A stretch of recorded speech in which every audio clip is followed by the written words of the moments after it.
A man and his dream, guided on the sea of life by the sails held with his hands. In the words of Andrew Lewis, it has been an amazing journey, something he has always dreamt of. I guess I could say I'm kind of living my dream.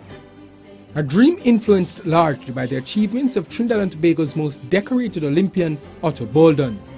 By age 13, Lewis had played volleyball at the national level as well as sailed, and he had a choice to make. Where do I go from here, but I had a strong passion for the sea, and this was the sport that also would allow me to go to Olympics with. If I failed, I wouldn't go. If I succeeded, I would go. No team, so no one to hold me back. It is said you cannot change the direction of the wind, but you can adjust your sails to always reach your destination. But life, like the ocean, is unpredictable. I tried for the Beijing 2008 Olympics when I was between 18 turning 19 years old, and I did not succeed. And I thought to myself, maybe this is a sign that I should not pursue this anymore. So, talking to my mom, who thought I should go to school and study, talking to my dad, who said, you make the decision and I will guide you to whichever direction you want. I decided to go to school for 1 year. But after only a few months, there was a burning desire only the waters could quench. The whole burden of not being successful in the Olympics started to come back to me. And I said, London 2012 is kind of looking at me, but at the same time I don't know what to do. So I thought about it, and I hadn't sailed for a very long time at that point, so I said, I don't know, maybe it's been too much hard work, I don't really know.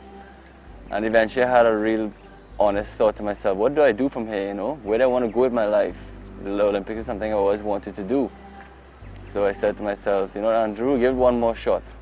That he did, but having failed to achieve the Olympic standard at 2 of the 3 possible meets, doubt returned with an even greater weight. What am I doing wrong, every time I compete in other competitions, I'm making the Olympic standard, and I'm not making Olympic standard.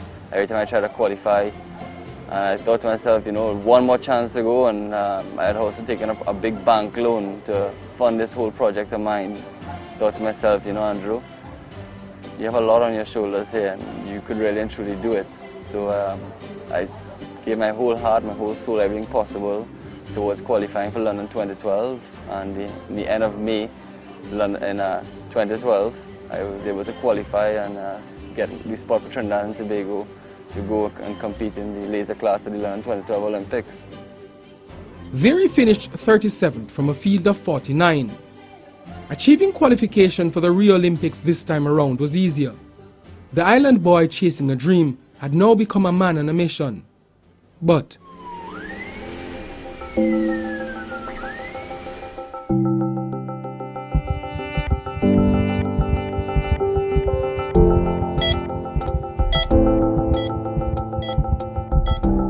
on the 13th of December 2015, my life changed.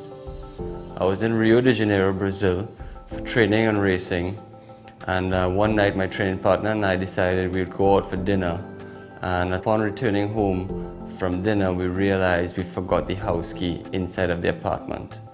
Me being the smaller one, we decided I would jump up on top of the wall to jump over and gain access to the apartment. When I was on top of the wall, there was a cap on top of the wall, and I decided I wouldn't jump down because it was a pretty big jump. I would hang off with my legs hanging from the cap and then eventually let go so that I wouldn't create any injuries.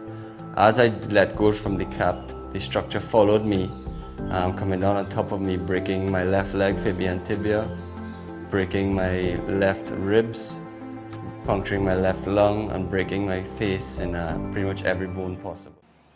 The most important thing I said to myself, if I could learn to breathe on my own again without tubes in me, if I could learn to eat again without a broken jaw or locked jaw, if I could learn to walk again with my broken leg, then if I could have those 3 basic things back, then why can't I sail again? So even though I thought to myself, it's going to be really hard to get back, is it worth it? Absolutely is. This is what I live for. And do I want it? More than ever. So I said to myself, well, let's get it back then. And I put that right mindset there.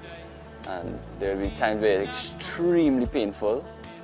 And it'll be like, why am I doing this? What is this all for? Is it even worth it?